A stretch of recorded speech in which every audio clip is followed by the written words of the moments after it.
बहन के शादी को 8 साल हो गए।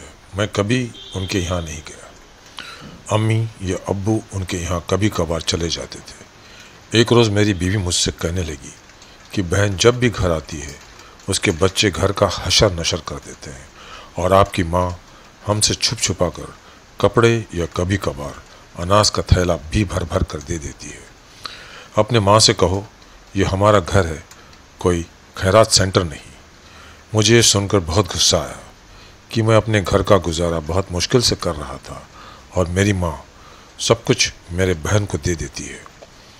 बहन एक दिन घर आई हुई थी तो उसके बेटे ने टीवी का रिमोट तोड़ दिया।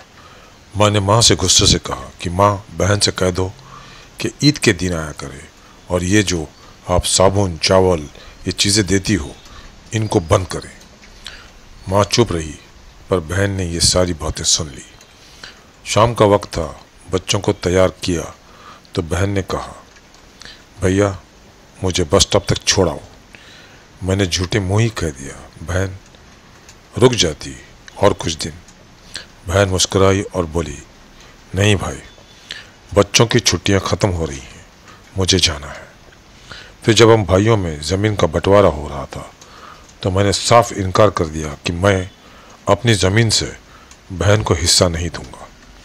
तब माँ ने कहा बेटी का भी तो हक बनता है। मैंने गुस्से में कहा जो कुछ भी हो जाए मैं बहन को हिस्सा नहीं दूंगा। मेरी बीवी ने भी बहन को बुरा भला कहा पर बहन बेचारी खामोश थी। बड़ा भाई अलहदा हो गया और मेरे बड़े बेटे को टीबी हो गया। मेरे घर के हालात ख़राब हो गए। जितना सब कुछ था बेटे के इलाज पर लगा चुका था। अब तो मेरे पास इलाज कराने के पैसे भी नहीं थे। मैं बहुत परेशान था, लाखों रुपए लगा चुका था। परेशानी की हालत में कमरे में बैठा शायद अपनी हालत पर रो रहा था। उसी वक्त मेरे घर में वही बहन आई। मैंने गुस्से से बोला लो आ गई मनोज। मैंने बीवी से कहा कुछ तैयार करो बहन के लिए। बीवी मेरे पास आई और कहा कोई ज़रूरत नहीं गोश्त या बिरयानी बनाने की। फिर 1 घंटे बाद वो बहन मेरे पास आई और बोला भाई परेशान हूँ। मेरे सर पर हाथ फेरा और कहा बड़ी बहन हो तुम्हारी, मेरे गोद में खेलते रहे हो, अब देखो मुझसे बड़े लगते हो। फिर मेरे करीब हुई और अपने पर्स से कंगन निकाले और मेरे हाथ पर रख दिए और आहिस्ता से बोली पागल तो यूं ही परेशान होता है। बच्चे स्कूल थे, सोचा दौड़ते दौड़ते भाई से मिला हूँ। ये कंगन बेचकर अपना खर्च करो और अपने बच्चे का इलाज करवाओ। शक्ल तो देख ज़रा तूने क्या हालात बना लिए। मैं खामोश था और बहन की तरफ देखे जा रहा था। बहन आहिस्ता से बोली किसी को मत बताना, तुमको मेरी कसम है। मेरे माथे पर बोसा दिया और हाथ में 1000 रुपये रखा जो 50-100 के नोट थे जो शायद उसकी जमा पूंजी थी।